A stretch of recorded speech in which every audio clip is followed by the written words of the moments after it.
Elvia Cortés. Elvia Cortés Hill was a 53-year-old woman who lived in a small rural area called Palestina in the town of Simijaca in Boyacá, Colombia. It was about 134 kilometers from Bogotá. She lived there with her husband, Salomón Pachón. Elvia was the mother of 4 children, but by that time all of them were already adults. Elvia and her husband were simple farmers. They worked every day on their small farm, taking care of animals and doing different farm tasks to earn money. Their life was quiet and simple. They were not rich, and they did not live a public or famous life. They were just a normal family trying to live honestly. But everything changed on the morning of May 15, 2000. At about 4 a.m., 4 men wearing masks suddenly broke into their house. They were armed and shouting orders. Elvia and her husband were shocked and confused. The men tied them up and covered their mouths so they could not speak. The criminals kept asking the same question: "Where is the money?" Elvia and her husband told them they did not have any money. They explained they were only farmers. But the criminals did not believe them. They kept threatening them and demanded money. When the couple continued saying they had no money, the criminals did something terrible. They forced Elvia to sit in a chair. Then they put a strange device around her neck. It looked like a thick ring made from a plastic pipe. They locked it tightly so she could not remove it. After they finished, they told the couple the truth. The device was a bomb. They said the bomb would explode if they did not receive 15 million Colombian pesos. The couple had until 3 p.m. the same day to pay the money. The criminals left a bag with a cassette tape that had instructions, and then the 4 men escaped. Before leaving, they gave a serious warning. They said if the family contacted the police, they would detonate the bomb. Elvia and her husband were terrified. They did not know what to do. Finally, they asked a friend for help. The friend quickly contacted the authorities. The police decided to move Elvia to the nearby town of Chiquinquirá, where there was more space to safely try to remove the bomb. The area was closed off, and people stayed about 50 meters away. At 8:30 a.m., the bomb removal operation began. The man leading the operation was Subintendent Jairo Lopez, a 28-year-old police officer who had experience with explosives. Before starting, Jairo gave Elvia medicine to calm her because she needed to stay completely still. He carefully began cutting the pipe around her neck while other officers poured water on the device to keep it cool and prevent heat. The process was slow and very stressful. Around 10 a.m., Jairo announced that he had removed part of the bomb. People nearby began to feel hopeful. Police officers, soldiers, and Elvia's family encouraged her and told her everything would be okay. At 12 p.m., Jairo said that 70% of the bomb had been removed. Everyone believed the worst was almost over. A commander named Fabio Roa hugged Elvia and told her she was very brave. Then he stepped away. Only 10 seconds later, the bomb exploded. The explosion was devastating. Elvia died instantly. The blast was so powerful that she lost her head and part of her shoulders. Subintendent Jairo Lopez lost his left arm and was badly injured.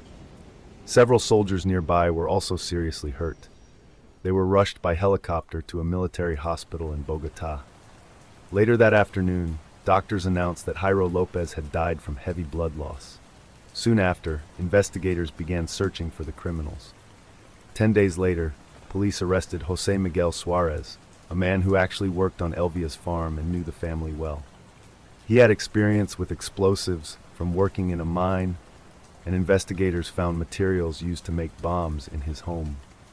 In 2002, a court sentenced him to 32 years in prison for Elvia's murder, terrorism, and other crimes.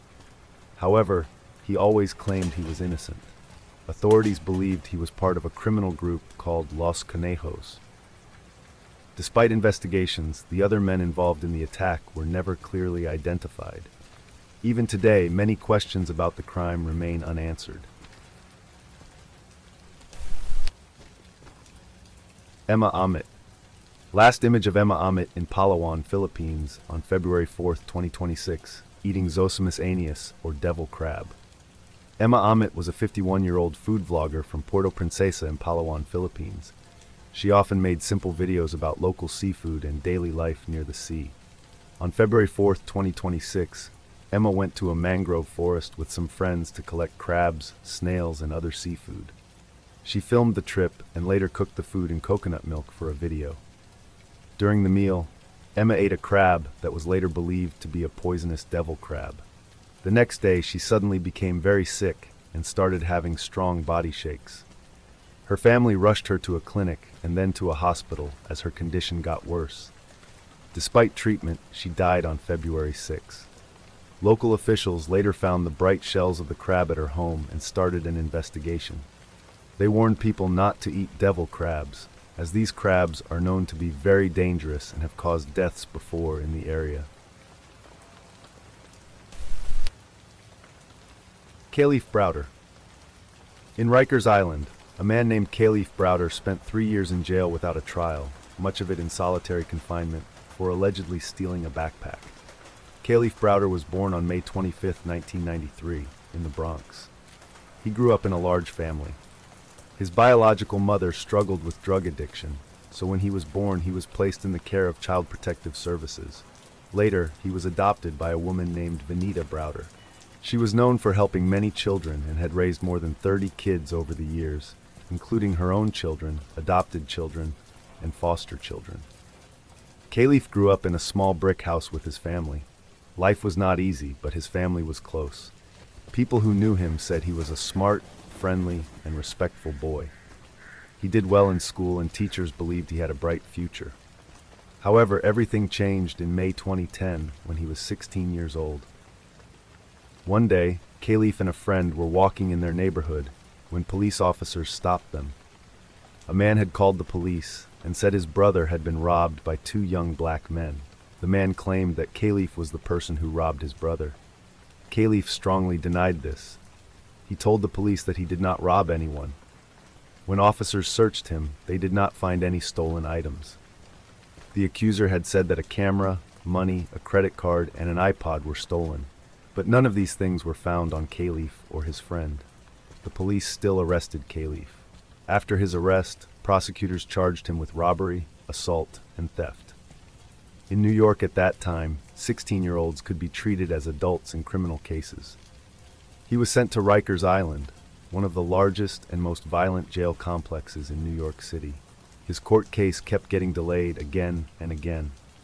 Over time, Kalief had more than 30 court dates, but the trial never actually started.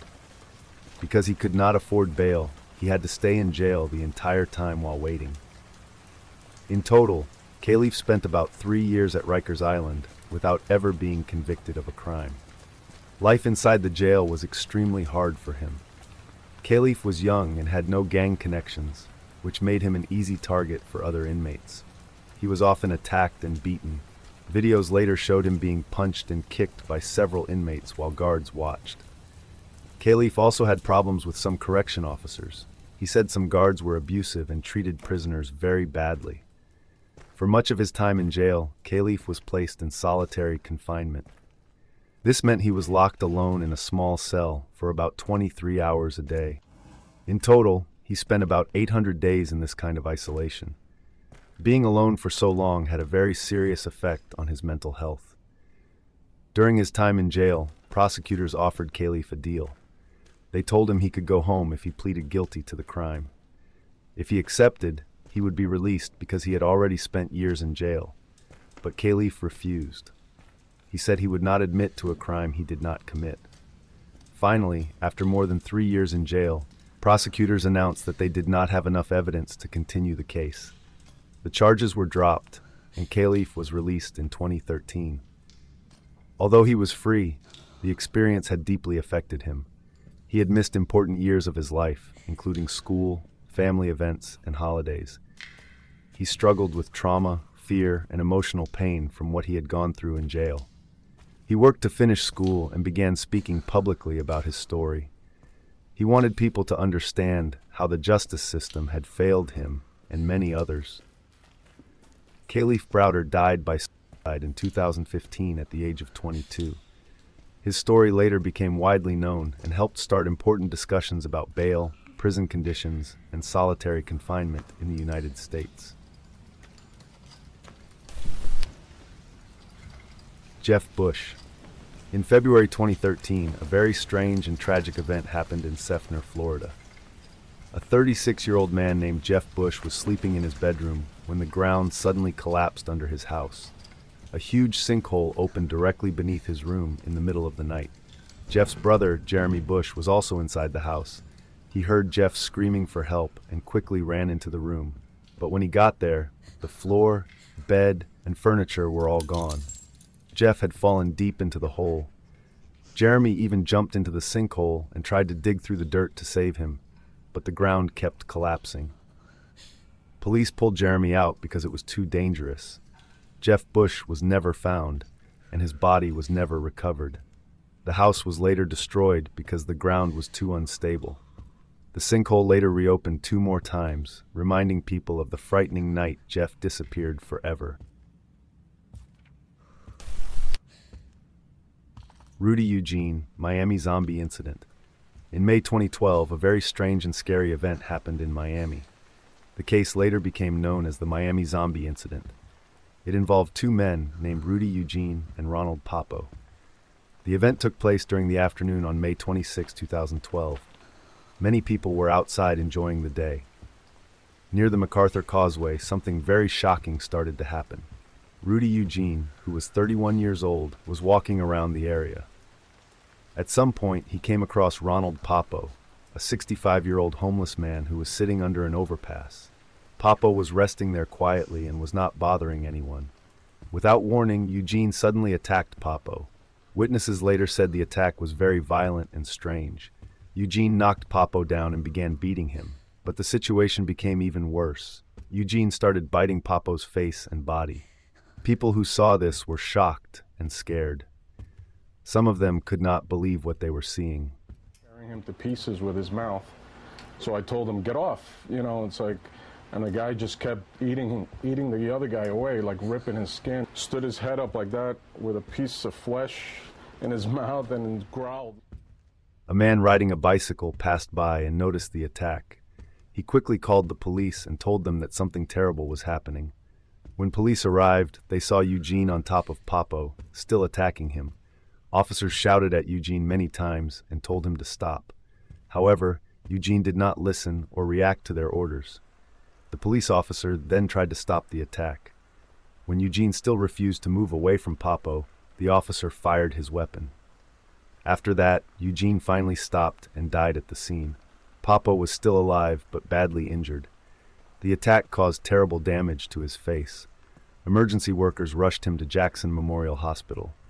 Doctors worked hard to save his life. He had to go through many surgeries and a long recovery. The story quickly spread across the United States and around the world. Many news channels reported the case because the attack seemed so unusual.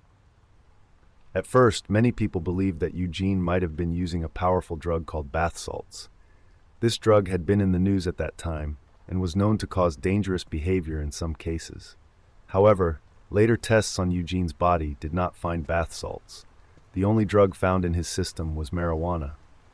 Because of this, the exact reason for Eugene's actions was never fully explained. Some people believed he may have had serious mental health problems. Others thought he might have been experiencing a severe mental breakdown, but no clear answer was ever confirmed.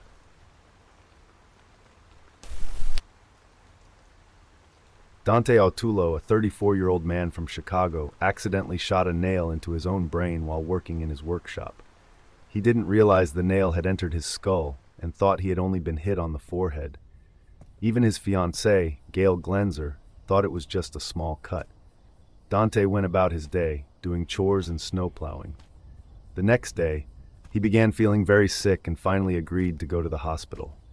X-rays showed a 3.25-inch nail lodged deep in his brain, very close to the area that controls movement. Doctors performed a 2-hour surgery to carefully remove the nail. Part of his skull was replaced with a titanium mesh to protect him. After surgery, Dante was fine. He could move, talk, and remember everything. His fiancée called it a miracle. Kyoto Hattori, the Joker. On October 31, 2021, people in Tokyo, Japan were celebrating Halloween. Many people wore costumes and went out to enjoy the night. The streets and trains were full of people going to parties and events. Among these crowds was a 24-year-old man named Kyoto Hattori. He was dressed like the Joker. At around 8 p.m., Hattori boarded a train on the Keio line heading toward Shinjuku. The train was filled with passengers, many of them also wearing costumes. At first, Hattori sat quietly like a normal passenger. No one thought anything was wrong. Suddenly, Hattori stood up and attacked the man sitting next to him. First, he sprayed pesticide into the man's face. Then he pulled out a large knife and stabbed the man in the chest. People nearby screamed in shock. At first, some passengers thought it might be part of a Halloween joke. Hattori then ran into another train car that was full of people. He took out a plastic bottle and poured liquid around the train. The smell quickly made people realize it was lighter fluid. After pouring the liquid, Hattori lit a fire. Flames started inside the train, causing even more panic. Passengers began climbing out of the train through doors and windows to escape the fire and the attacker. During the chaos, witnesses noticed something strange about Hattori. He showed almost no emotion. His face looked calm the entire time. After people escaped and the fire spread, he simply sat down in the train car and lit a cigarette while waiting for the police. Hattori was arrested without resisting. One man was seriously injured from the stabbing, but later recovered.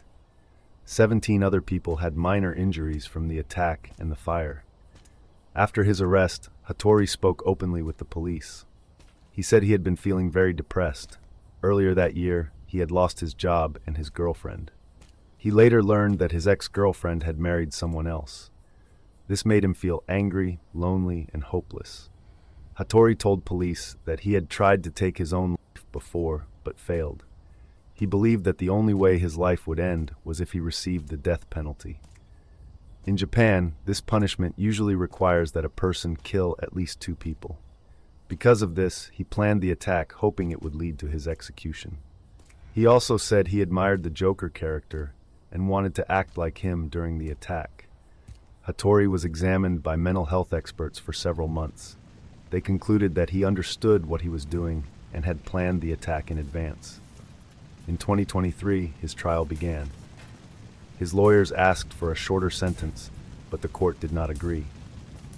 Kyoto Hattori was found guilty of multiple counts of attempted murder. He was sentenced to 23 years in prison. Although no one died, the event remains one of the most shocking Halloween incidents in Tokyo. The Berlin Aquarium explosion. On December 16, 2022, a strange and shocking accident happened in Berlin. Inside the lobby of the Radisson Collection Hotel stood a huge aquarium called the Aquadome. It was the largest freestanding cylindrical aquarium in the world. The tank was about 16 meters tall and held around 1 million liters of salt water. There was even an elevator that went up through the middle of the aquarium, so visitors could see the fish all around them. But early one cold morning, everything suddenly went wrong. Without warning, the aquarium burst open.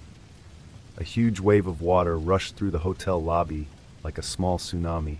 Glass and other objects were pushed across the room. The powerful water even broke through the front of the building and flowed out onto the street. It was almost a miracle that no one died. Only 2 people were slightly injured. After the accident, experts tried to find out what caused the aquarium to break. They collected hundreds of pieces from the broken tank and studied them carefully. Some experts thought the material may have become weak over time. Others believed small cracks may have formed during repairs a few years earlier. In the end, investigators could not find one clear reason. Hana Kimura. Hana Kimura was a young Japanese professional wrestler. She became very well known, but her life ended in a very sad way after she was bullied online for a long time. Hana Kimura was born in Yokohama, Japan. Her mother was also a professional wrestler. When Hana was still a baby, her father left the family. Hana later said that her father was Indonesian, so she was half Indonesian and half Japanese. Because she looked different from many other children in Japan, she was sometimes bullied when she was young. Even though her childhood had some problems, Hana loved wrestling. She started training and competing when she was very young. By the time she was about 8 years old, She was already winning small competitions. As she grew older, she trained at a professional wrestling school and worked hard to improve. Over time, she became a successful wrestler and competed in many matches around the world. She also won several championships and became popular with many fans. In 2019, when she was 21 years old, Hana joined a popular Japanese reality TV show called Terrace House. The show had a simple idea. 6 young people lived together in one house while cameras filmed their daily lives. The show focused on their friendships, daily problems, and sometimes romance. At first, Hana acted confident and strong on the show. She often showed a bold personality, which matched her image as a wrestler. Some viewers did not like her behavior, and she began to receive negative comments online. The situation became much worse after an event that many people later called the costume incident. One day, Hana left one of her wrestling costumes in the washing machine. The costume was very important to her because she used it during matches. Another person on the show, named Kai Komuro, did not see the costume in the machine. He added his own clothes and started the wash. When the washing was finished, Hana's costume had shrunk and was badly damaged. Hana became very upset. She believed the costume was extremely important, almost like part of her career. During a scene on the show, she confronted Kai and angrily blamed him for ruining it. Kai apologized and promised that he would pay for the damage. However, many viewers felt that Hana's reaction was too strong. They believed Kai made an honest mistake. Soon after the episode aired, many people began attacking Hana on social media, especially on Twitter. They posted very cruel comments about her appearance and personality. Some people even told her that it would be better if she disappeared. The number of hateful messages quickly grew. Hundreds of people began sending insults and threats every day. Some users created many different accounts just to continue attacking her. Hana tried to respond by posting an apology online. Sadly, the bullying did not stop. The topic was brought up again on the TV show and in online videos. This caused another wave of criticism and anger from viewers. Many people said that Hana had learned nothing from the situation. The attacks on social media became even worse. Some of her posts showed that she was deeply hurt by the cyberbullying. She also shared photos that suggested she was harming her. It became clear that the constant hate was seriously affecting her mental health. On May 22nd, Hana posted a photo with her cat and wrote a goodbye message. She also left a message for her family, thanking them for giving birth to her and saying she was sorry. Shortly after that, Hana ended her life. She was only 22 years old.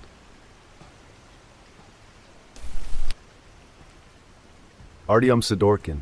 A man thought that he had a tumor, but it turned out that there was a tree growing inside him.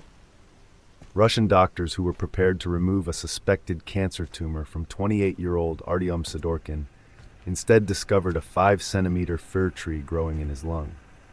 Initially thought to be cancer due to symptoms like severe chest pain and coughing up blood, surgeons were stunned to find a small tree inside Sidorkin's lung.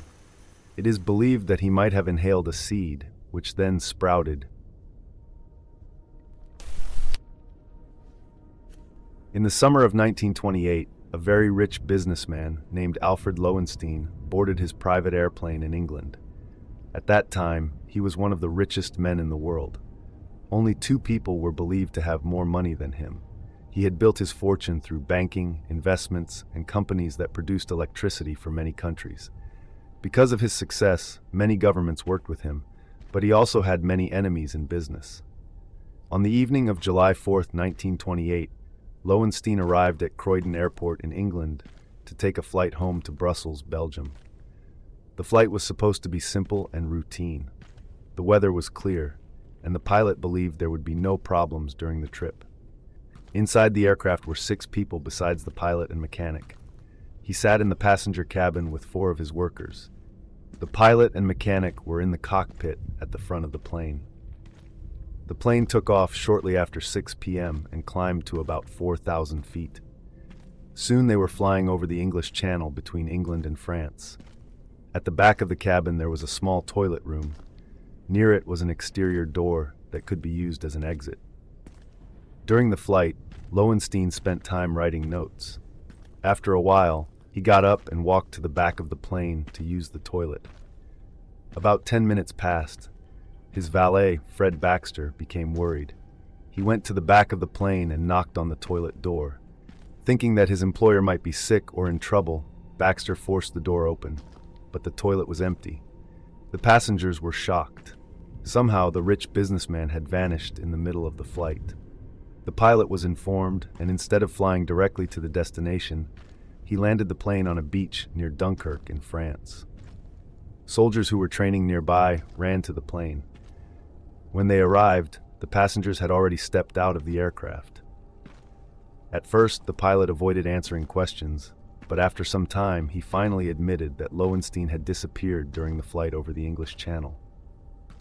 About 2 weeks later, on July 19th, a fishing boat found a body in the water near the French coast.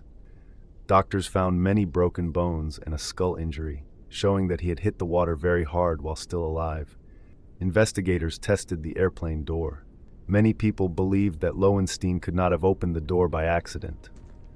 Some believed he might have jumped on purpose, perhaps because of secret financial problems. Others suspected something darker, that the people on the plane may have pushed him out. There were also rumors that his marriage was unhappy and that his wife might benefit from his fortune after his death. In the end, no one was charged with any crime.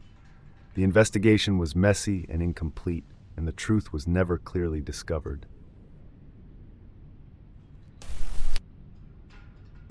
Walter Williams. Walter Williams, a 78-year-old man from Lexington, Mississippi, was declared dead and taken to a funeral home. A coroner had checked him at his home and found no pulse. His family thought he had passed away. When workers at Porter & Son's funeral home were getting him ready for embalming, they saw him moving and kicking in the body bag. He started breathing again. The coroner said he had never seen anything like it in more than 20 years on the job. His nephew said he didn't know how long Walter would live, but he was happy he was alive for now.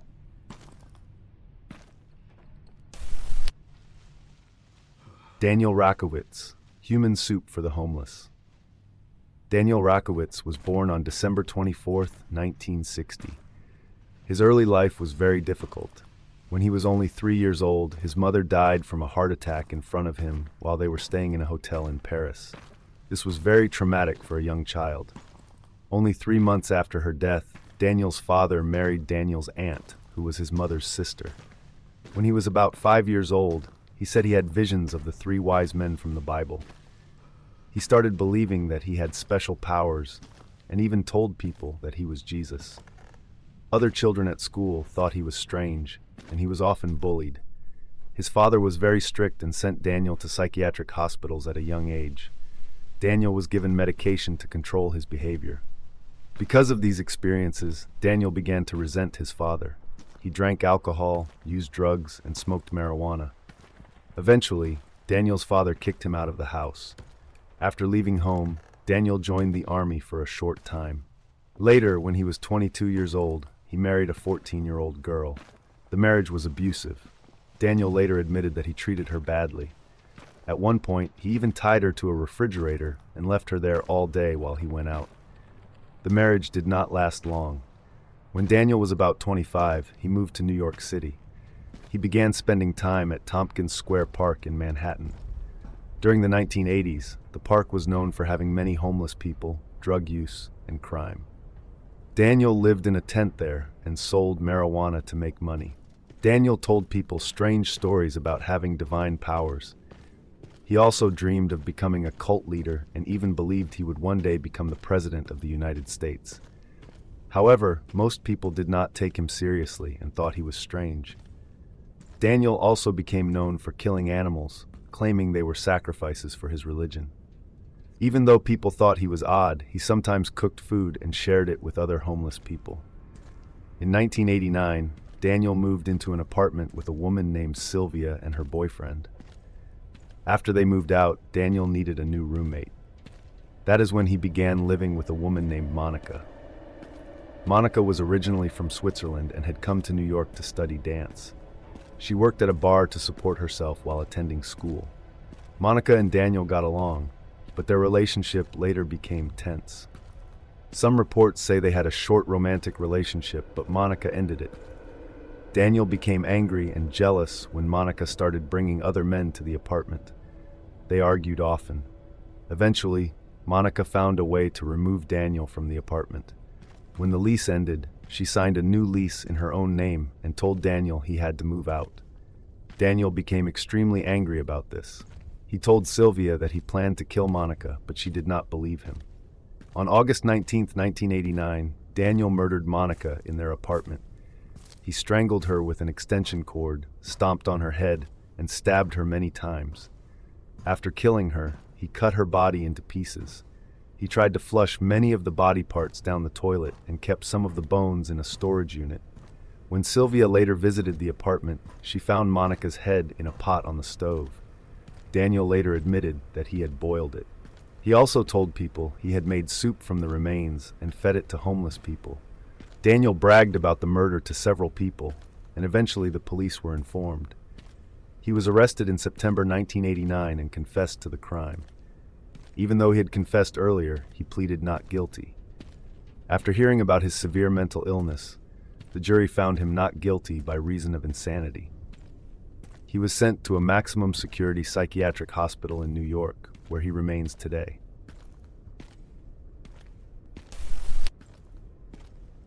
Michelle Go and Simon Marshall. Michelle Go was a young woman from Berkeley, California, born on December 29, 1981. She went to American High School in Fremont and later studied economics at UCLA, graduating in 2002. Michelle then earned an MBA from NYU in 2010. She worked in investment banking and consulting and spent time volunteering to help at-risk communities. Friends and family remember her as kind, smart, and full of life. She loved traveling, learning about new cultures, and helping others.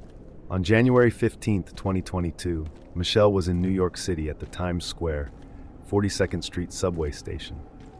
Around 9:40 a.m., a 61-year-old man named Simon Marshall pushed her onto the subway tracks. The attack was completely random, and Michelle had no interaction with him beforehand. Minutes earlier, Simon had approached another woman who sensed danger and stepped away safely. Unfortunately, Michelle did not have a chance to react. Simon has a history of mental illness and past criminal encounters, and he was found unfit to stand trial.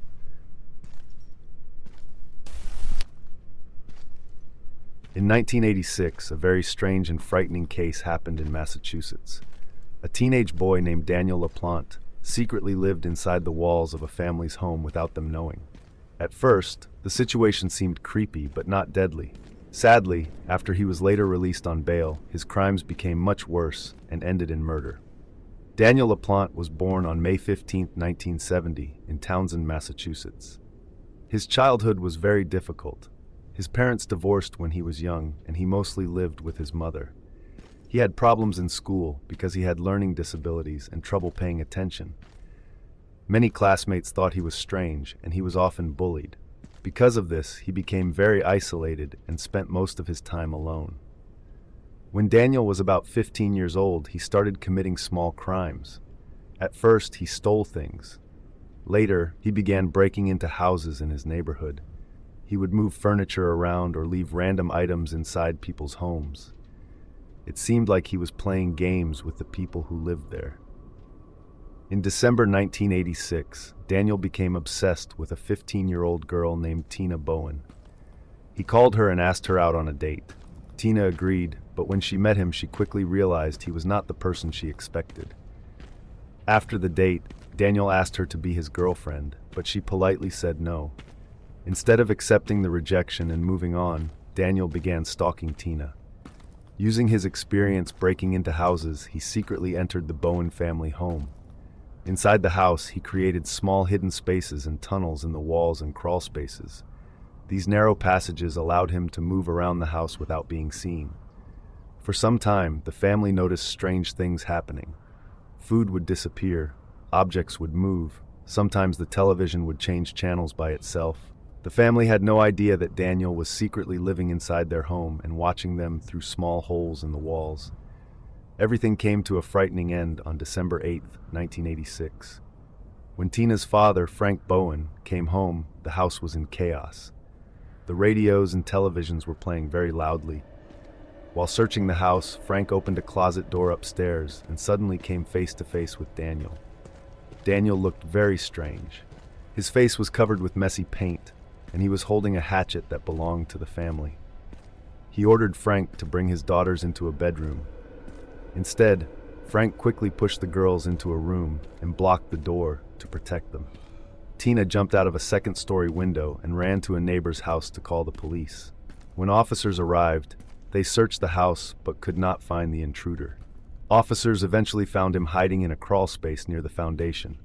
He was arrested and taken to a juvenile facility. However, Daniel was later released on bail in 1987. Soon after his release, he began stealing guns and looking for ammunition. His behavior quickly became more dangerous. On December 1, 1987, Daniel broke into the home of Andrew and Priscilla Gustafson in Townsend. At first, the house was empty, but later Priscilla returned home with her 5-year-old son, William. Instead of leaving, Daniel attacked them. He tied Priscilla to the bed, assaulted her, and then shot her. After that, he drowned young William in a bathtub. Later that day, the couple's 7-year-old daughter, Abigail, came home from school. Daniel killed her as well. When Andrew Gustafson returned home later that evening, he found his wife dead and soon learned that both of his children had also been killed.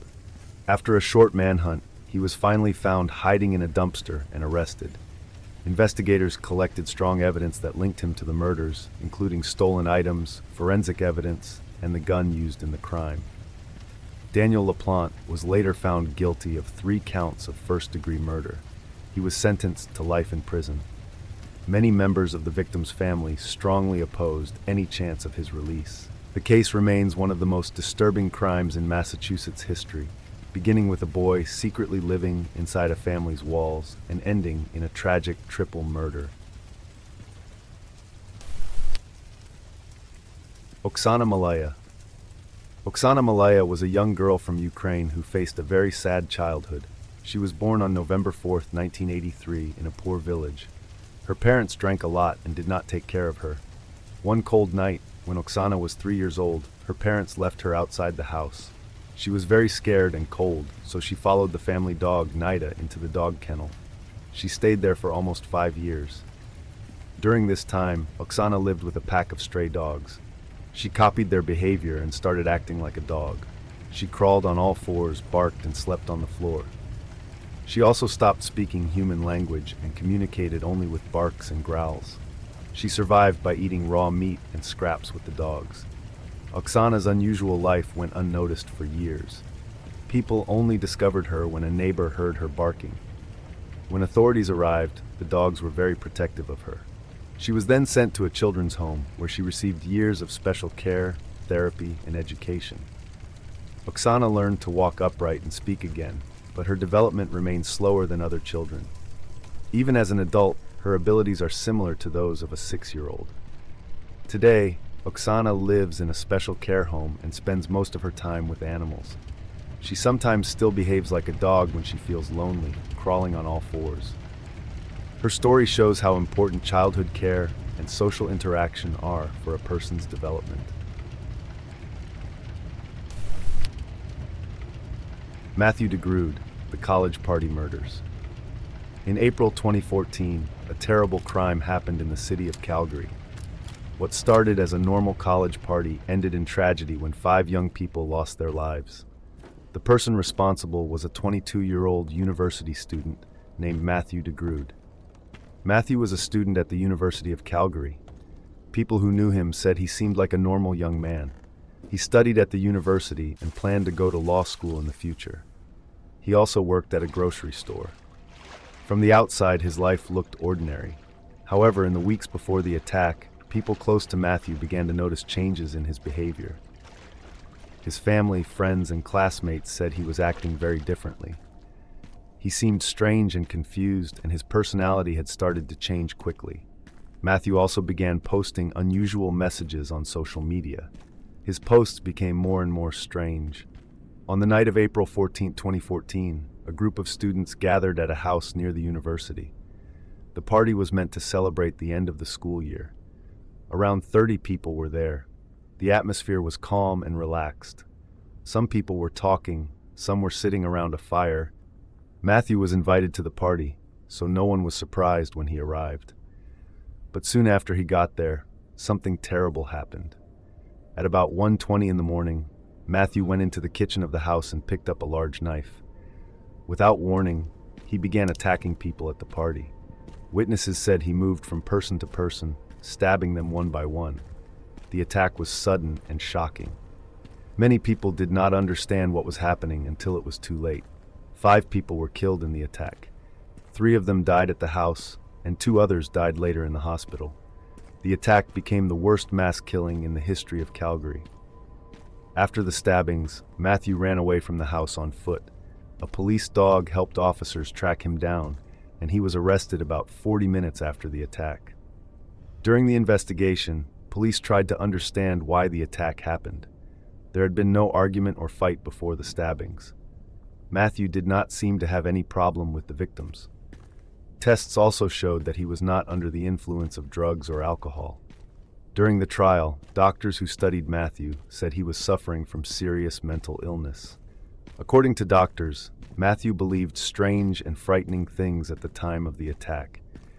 He later told doctors that he believed the world was ending that day. He said he thought evil creatures like vampires and werewolves were real and were coming after him.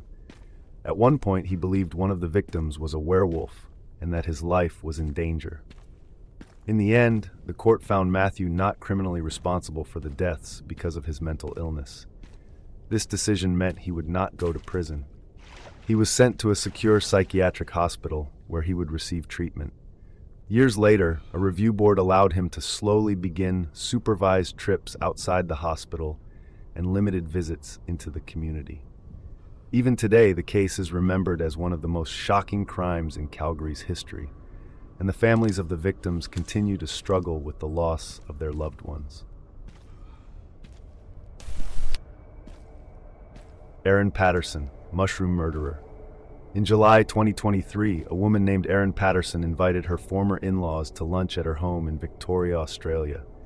She said she wanted to repair her relationship with them and spend time together as a family. The guests trusted her and believed the lunch would be a kind and peaceful meeting. But the meal would soon turn into a terrible tragedy. Erin Patterson was born on September 30th, 1974, in Adelaide. Later, her family moved to Melbourne, where she grew up. People who knew her when she was young said she was quiet and kept to herself. As an adult, she worked different jobs, including training as an air traffic controller. She later worked with animals and spent time around people who cared for wildlife. In 2004, Erin met a man named Simon Patterson. They started dating and later got married in 2007. The couple had 2 children together, a son and a daughter. For some years, they traveled and lived in different places in Australia. Over time, their relationship became difficult and full of arguments. Eventually, they separated in 2015. Even though they were no longer together, they still tried to raise their children together and sometimes spent time as a family. Simon's parents, Don Patterson and Gail Patterson, stayed in contact with Erin because they wanted to keep a good relationship with their grandchildren. Other relatives, Ian Wilkinson and Heather Wilkinson, were also close to the family. On July 29, 2023, Erin invited all 4 of them to lunch at her home. She told them she had some serious medical news and wanted to talk with them about it. The guests believed her and agreed to come. For the meal, Erin prepared a dish called beef Wellington, which included mushrooms wrapped with beef and pastry. Each guest was given their own portion of the meal. The guests noticed that Erin ate from a different plate than they did, but they did not think much about it at the time. The 4 guests became very sick. They had strong stomach pain, vomiting, and diarrhea. Their condition quickly became worse, and they were taken to the hospital. Doctors soon realized that the symptoms looked like poisoning from deathcap mushroom, one of the most dangerous mushrooms in the world. Even a small amount can cause serious organ failure and death. Sadly, the poison was too strong for some of them. Gail Patterson and Heather Wilkinson both died on August 4, 2023. Don Patterson died the next day. Ian Wilkinson survived, but stayed in the hospital for many weeks while doctors treated him. Police began investigating the case. They found that Aaron had searched online for death cap mushrooms and had visited places where they were known to grow. They also discovered that she had bought a food dehydrator, which can be used to dry mushrooms. Investigators also learned that Aaron had lied about where the mushrooms came from. At first, she said she bought them at a grocery store. Later, she said they came from an Asian market. But no store in the area sold the type of mushrooms she described. Police also found that Aaron had used a second phone and had reset it several times to erase information. This made investigators believe she was trying to hide evidence. Her trial began in April 2025 and lasted for several weeks. Many witnesses spoke in court, including the only survivor, Ian Wilkinson. In July 2025, the jury found Aaron Patterson guilty. The court decided that she had planned the poisoning and gave her 3 life sentences for the murders and an additional sentence for the attempted murder of Ian Wilkinson. The case shocked many people because the victims trusted Aaron as a family member. What seemed like a normal family lunch ended with 3 deaths and a crime that many people will never forget.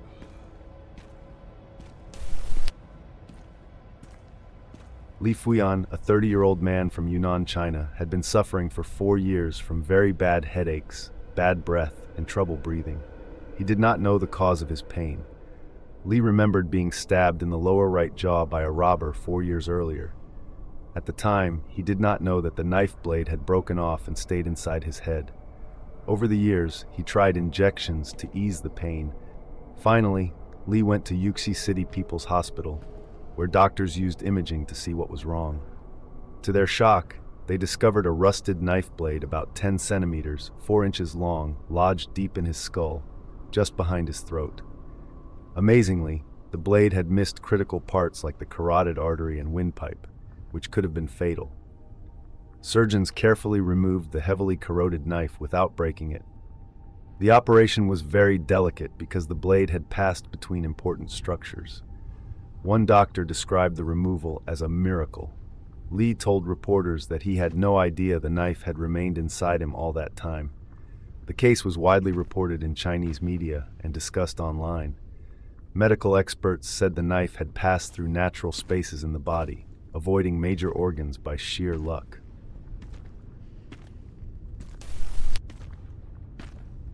The Happy Land nightclub fire was one of the most tragic fires in the history of New York City.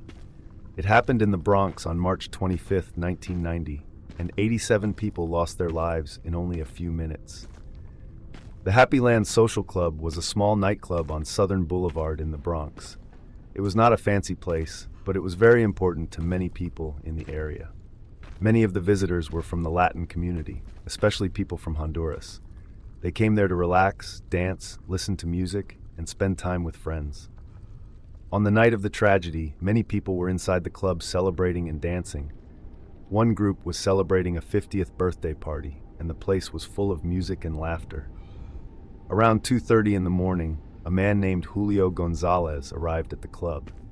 His ex-girlfriend, Lydia Feliciano, worked there. The two had been in a relationship for several years, but things had gone very badly between them. That night, Gonzalez tried to talk to Lydia and begged her to take him back. Lydia did not want to get back together. The argument between them became loud and angry. Eventually, a bouncer stepped in and forced Gonzalez to leave the club. Before leaving, Gonzalez shouted angrily that he would come back and shut the place down. Most people thought he was just drunk and upset, so they did not take his words seriously. Instead of going home, he walked to a nearby gas station. He found an empty container and asked the worker for a small amount of gasoline. He said his car had broken down nearby. After getting the gasoline, Gonzalez walked back to the nightclub. By this time, everyone inside was still dancing and enjoying the party. No one knew what was about to happen. Gonzalez poured the gasoline in the entrance area near the stairs. Then he lit matches and started a fire. The flames quickly spread through the entrance. Lydia saw the fire and began shouting to warn everyone, but the building filled with thick smoke very fast. Because there was only one narrow stairway, people rushed toward the exit at the same time. The smoke and heat became overwhelming. Many people could not escape in time. When firefighters arrived, they quickly put out the fire. Many victims were lying on the stairs and near the exit. Some had been overcome by smoke, while others were trapped in the crowd. In total, 87 people died that night. It became the deadliest fire in New York City in many years. Police arrested Julio Gonzalez the next morning at his apartment. The smell of gasoline was still strong in his room. He admitted to starting the fire. In 1991, Gonzalez was found guilty in court and given a very long prison sentence that added up to more than 4,000 years. He remained in prison until 2016, when he died from a heart attack. The Happy Land nightclub fire left the Bronx community in deep shock and sadness. Many families lost loved ones, friends, and neighbors. Even today, people still remember the victims of that tragic night.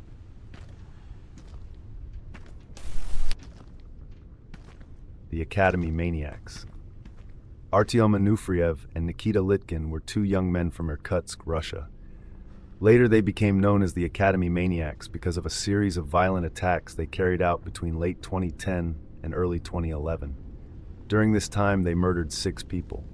Both boys had difficult childhoods. Artyom Anufriev was born on October 4, 1992. He grew up without a father.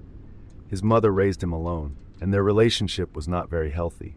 Some people said his mother often filled him with anger and taught him to dislike others. In school, Artyom first had trouble with his studies and often behaved badly in class. Teachers found him difficult to manage. Later he improved for a while. He began getting better grades, especially in literature and English. He also became involved in music. Despite this improvement, many classmates still saw him as strange and different. Nikita Litkin was born on March 24, 1993. Like Artyom, he also grew up without a stable father figure. His father left when he was young and only came back occasionally. Because of this, Nikita often felt lonely and angry. His mother worked in a shoe store and tried to raise him on her own. When Nikita was young, he was a good student and behaved well in school. But things started to change when he got older. Other students bullied him and made fun of him. Over time, he became very quiet and closed off. He stopped talking to classmates and spent more time alone. His grades dropped, and he began skipping school. Eventually, he was removed from school and failed in 2 different colleges he tried to attend. Nikita and Artyom became close friends as teenagers. They spent a lot of time together and shared similar interests. They formed a small punk rock band and wrote songs that often talked about violence. Both of them became very interested in famous serial killers and violent crimes. This obsession slowly grew stronger. Before the attack started, the 2 friends began planning how they would find victims. They walked around the same area for several days, watching people and looking for someone they thought would be easy to attack. Their first known victim was a 12-year-old boy named Daniil Semyonov. On December 1, 2010, the boy was riding his snow scooter near a hill. Artyom and Nikita attacked him from behind using a hammer and a baseball bat. The boy was badly injured and later died. At first, people thought his death was an accident. About 2 weeks later, on December 16th, the pair attacked a 69-year-old woman named Olga Pirog. Nothing was stolen from her, showing that robbery was not the motive. On January 1, 2011, the 2 attacked a homeless man who was sleeping near garbage bins. They beat him badly with hammers, and he later died in the hospital. His identity was never confirmed. On February 21st, they killed another man named Alexander Maximov, who was walking home after visiting his sister. The attack was extremely violent. On March 11th, the pair attacked a homeless man named Roman Fasulin near Artyom's apartment building. They shot him with an air pistol and then stabbed him. Their final victim was a 63-year-old homeless woman named Alevtina Kaidina on April 1, 2011. After killing her, the 2 filmed the body and behaved in a cruel and disturbing way. Their crimes finally came to light because of a mistake. Nikita had borrowed a video camera from his uncle and used it to record one of the attacks. When he returned the camera, he forgot to delete the video. His uncle found the recording and gave it to the police. After a long trial, Artyom received a life sentence in prison. Nikita was younger at the time of the crimes, so he was sentenced to 20 years in prison. In 2021, Nikita died in prison after taking his own life. Artyom remains in prison, where he will likely spend the rest of his life. Narumi Kurosaki. Narumi Kurosaki was a 21-year-old woman from Tokyo, Japan. She was known as a kind and friendly person. Many people said she was both quiet and social at the same time. She liked meeting people from different countries and learning about other cultures. Narumi studied at the University of Tsukuba in Japan. Later, she decided that she wanted to study abroad. At first, she was worried because studying in another country can be very expensive. She received a scholarship, which helped pay for her studies. Because of this, she moved to Eastern France in 2016 to study the French language at a university there. For the first 6 months, everything in Narumi's life seemed to be going very well. She made many friends from different countries and enjoyed living in France. She was doing well in her classes and was happy with her new life. During this time, she also started dating a new boyfriend. Overall, she seemed happy and excited about her future. However, there was someone from her past who would soon return to her life. His name was Nicholas Zapata. Narumi first met Nicholas in 2014 while she was studying in Japan. Nicholas was from Chile and was working there as a teaching assistant. The two began dating and were very close for a short time, but their relationship did not last long and they broke up after only a few months. Even after the breakup, Nicholas did not fully disappear from Narumi's life. For some time they stopped talking, but later they began communicating again. While Narumi was living in France, she and Nicholas exchanged more than 1,000 online messages. Nicholas told her that he still had feelings for her. Eventually, Nicholas decided to travel to France. On December 4th, 2016, he met Narumi there. The two spent the day together. They visited a museum and later had dinner. After that, they went back to Narumi's university dormitory. This was the last time Narumi was ever seen. Later that night, several students in the dorm building said they heard loud screams and shouting coming from Narumi's room. However, no one called the police at the time. After that night, Narumi completely disappeared. No one could contact her on her phone, and her credit card also stopped being used. Soon after Narumi disappeared, Nicholas quickly left France and returned to Chile. On his way home, he visited a cousin in Spain. He also asked his cousin not to post anything about their meeting on social media. Meanwhile, police in France started investigating Narumi's disappearance. Authorities released Narumi's photo to the public and began searching for Nicholas as well. Security cameras showed Nicholas and Narumi entering her dorm building together. Later cameras showed Nicholas leaving the building alone. Police also found blood near the fire escape outside her room. Investigators discovered more suspicious actions. Nicholas had rented a car and driven to a forested area near the city. During this trip, he bought fuel and matches. Police searched the nearby forest and rivers for many days, but they could not find Narumi's body. Heavy winter snow made the search very difficult. Another person later told police that Nicholas had asked him to translate several sentences into Japanese. These sentences made it sound like Narumi was alive and traveling somewhere. Police believed Nicholas planned to send messages from Narumi's phone to make people think she was still alive. For several years, the case continued while Nicholas stayed in Chile. At first, the courts there refused to send him to France because they said there was not enough evidence. Finally, in 2020, Chile agreed to send Nicholas to France to face trial. Investigators believe he killed Narumi because he was jealous of her new relationship. Nicholas has always denied harming her and claims she was alive when he last saw her. Narumi Kurosaki has never been found. Her family still hopes that one day they will learn the truth about what happened to her.